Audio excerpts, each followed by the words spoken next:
Hello, my name is Phil Easter, historian and writer from Baltimore, Maryland, also known as the Amazing Memory Man.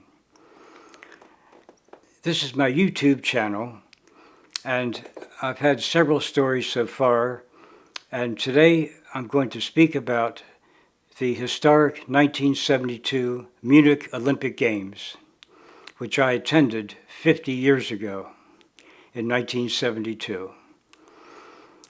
Just briefly, I would like to mention that some upcoming YouTube stories I will do later this year. One will be called Amazing Stories, some stories about my personal life that were very interesting, and also stories from history that will be called Amazing Stories. And in either October or November, I plan to have a YouTube story about the 5 greatest American presidents. I will share my knowledge with everyone on the 5 greatest presidents in American history. So if you know people interested in presidential history, please let them know that probably either October or November this year, 2022, I will share stories on the 5 greatest presidents in American history.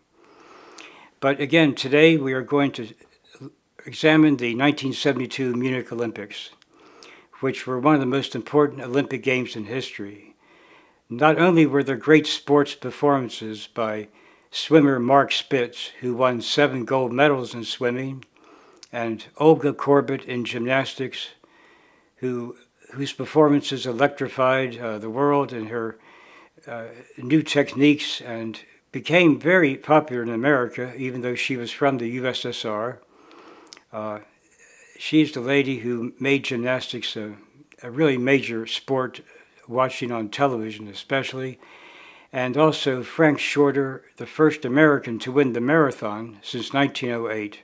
And I saw that race in person on September 10th, 1972. But sadly, also in Munich, on September 5th and 6th, over that 2-day period, 11 Israeli athletes were taken hostage by Palestinian terrorists, and 2 were killed the first day on September 5th, and the West German government were trying to negotiate with the terrorists and over many hours, and it all ended a little after 12 midnight, which at that point was September 6th, technically in Munich, and the other 9 were killed by the terrorists when they pulled pins on hand grenades. There was an attempt to rescue the hostages by the police of Munich, but they had 3 sharpshooters hoping to take out the 8 terrorists, but that did not work out at all. It was a bad plan, and one of the policemen was killed too. So 12 innocent people died in that terrible incident in September 1972. And some people consider that really the beginning of modern terrorism of a certain kind, and so much has happened in the last 50 years.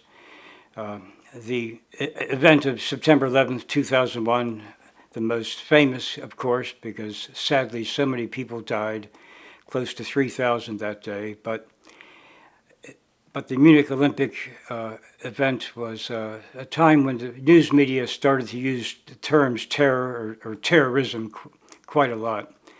And it so happened that in early August that year, my mom decided to take a trip to Europe again. And I was 19, I turned 20 in October that year, so I was still 19 then. And I went to Europe with her a few times before when I was younger already. This would be my 3rd trip to Europe with my mom in 1972. Now, she wanted to go to Denmark, Holland, and France. At first, she wasn't interested in going to the Olympics at all.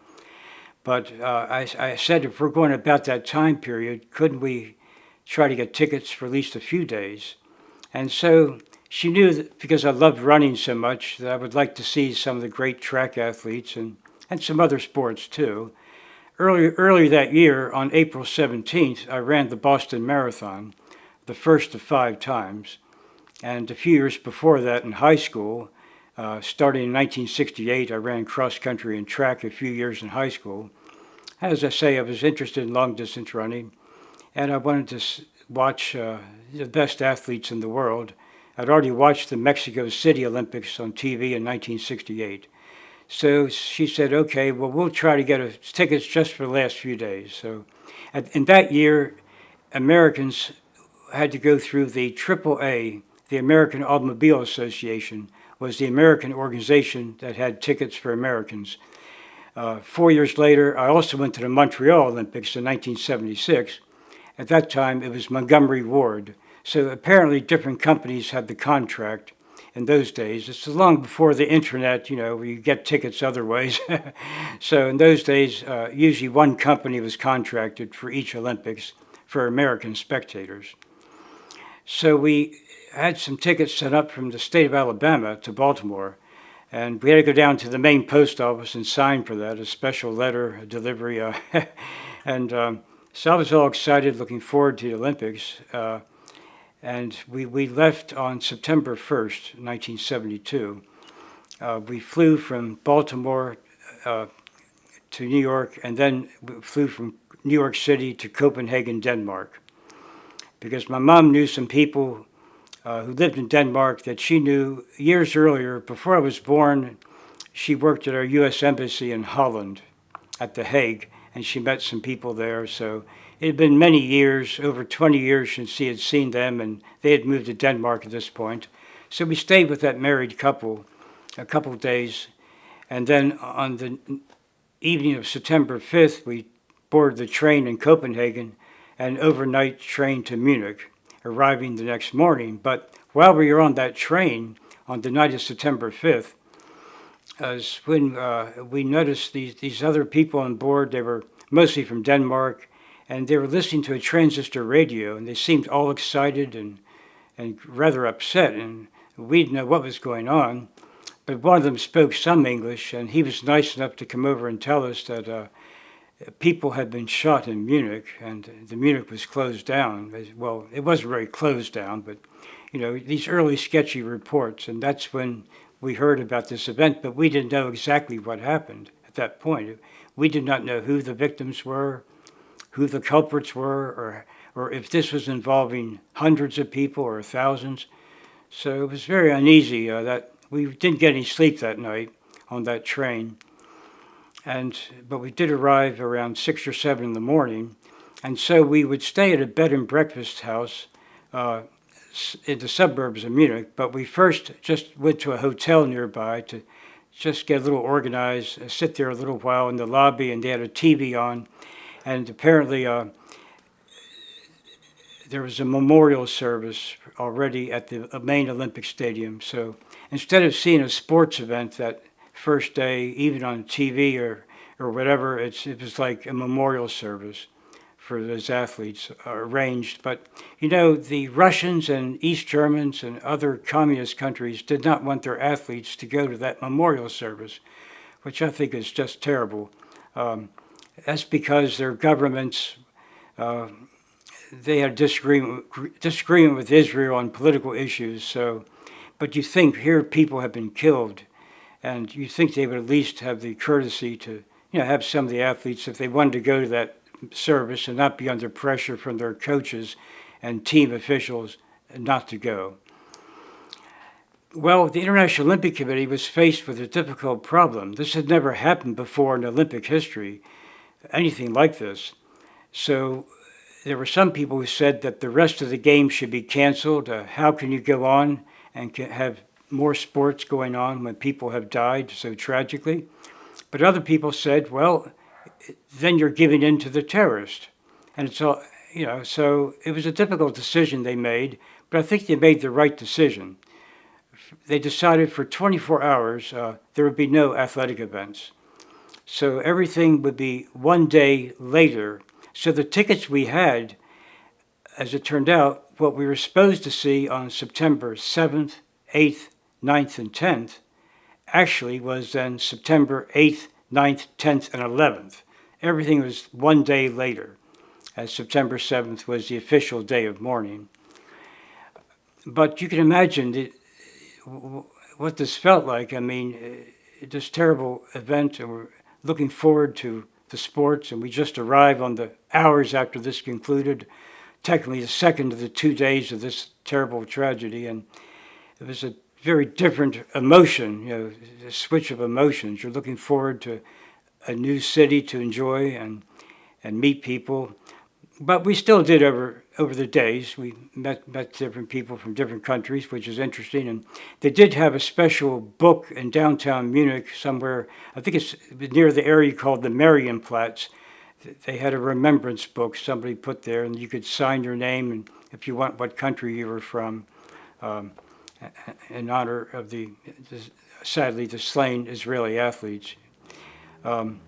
So on September 8th, I remember the first sports events we saw was rowing, sport of rowing, which I wasn't too interested in, but this packet of tickets we got that was rushed up from the state of Alabama, apparently some married couple canceled, they couldn't go for some reason, so those were among the tickets. And then we later saw several basketball games on that day, and we also saw judo the next day, some judo competition, and that particular event was won by a man from Holland.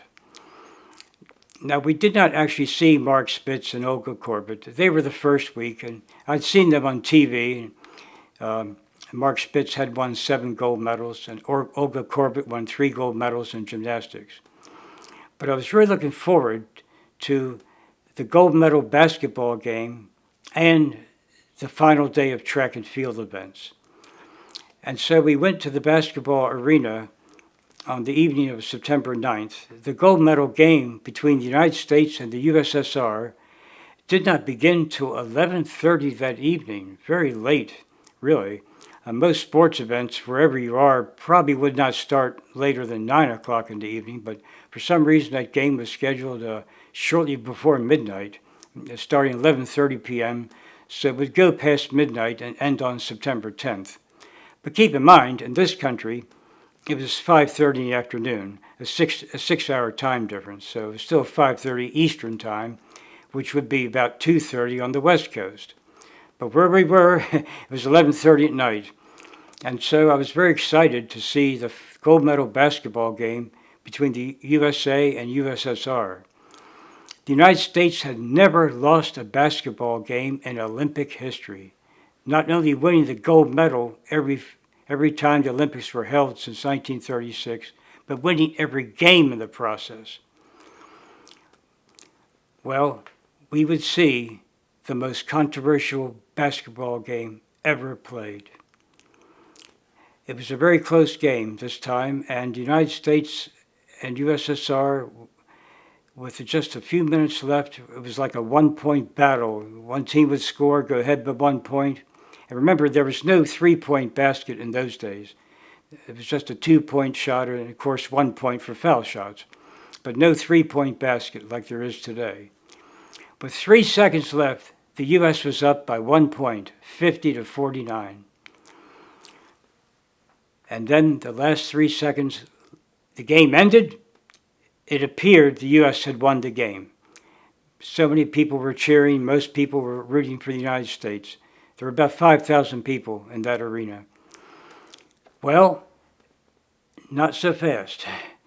What happened was the president of the International Basketball Federation, a certain Dr. Jones, I'm not sure what type of doctor he was, but they called him Dr. Jones, he came out of the stands and ordered the Brazilian referee to put 3 seconds back up on the clock.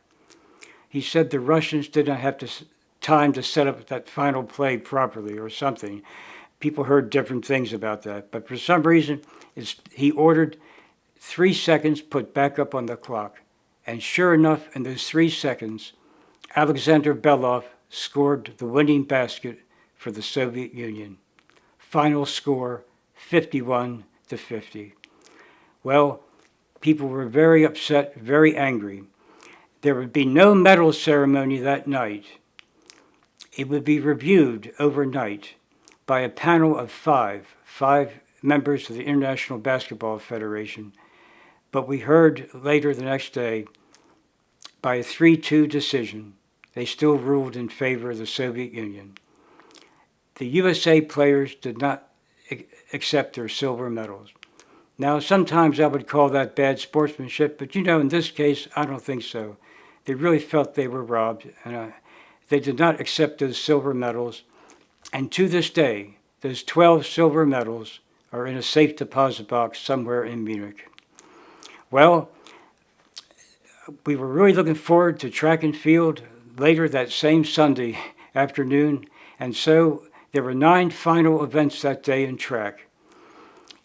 And the United States won 2, the 4x100 meter relay, and as I said before, Frank Shorter became the first American to win the marathon since 1908, in 60-some years. And I was so happy to see that. As I said before, I'd run the Boston Marathon earlier that year, and I was so happy to see an American win the marathon on that Sunday, September 10th, 1972. And little country Finland also won 2 gold medals that day. Lassi Viren won the 5,000 meters, and Pekka Vasela won the 1,500 meters. And the Soviet Union won 2 events. So the 2 major superpowers, so to speak, each won 2 gold medals, but still the little country Finland also won 2. And they have a fine tradition in track and field history, going back to the 1920s. A famous runner named Paavo Nurmi was the big track star of the 1920, 24, and 28 Olympics. The little country Finland, one of the best countries in long-distance running history. The final day was September 11th. We had tickets for the equestrian event that afternoon, horse jumping, a beautiful event. And then later that night was the closing ceremony. We did not have a ticket for that. We watched that on TV at the house where we stayed. So the Munich Olympics, ironically, ended September 11th, 1972. No one then could realize that 29 September 11ths later would be the single most famous terrorist event of all time in 2001. We went to Holland after that and also to Paris, and we came back on the ocean liner SS France, a 5-day voyage across the Atlantic Ocean, which I enjoyed very much. The next month, I celebrated my 20th birthday on October 17th, 1972. So soon, this year, I will turn 7 decades in October of this year. And just a few years ago on ABC television, I saw Jim McKay, the great reporter, part of his broadcast of the Munich Olympic tragedy. Remember, we were in Germany, we were watching German TV, but it was so touching. Just a few years ago on ABC TV, they did a review of the Munich Olympics, and he was on the air apparently 21 hours. And yet, towards the end of his time on the air that night, after following the events all day of the Israeli athletes taken hostage, and when the report came from the airport that they all had died, he simply said, "They're all gone."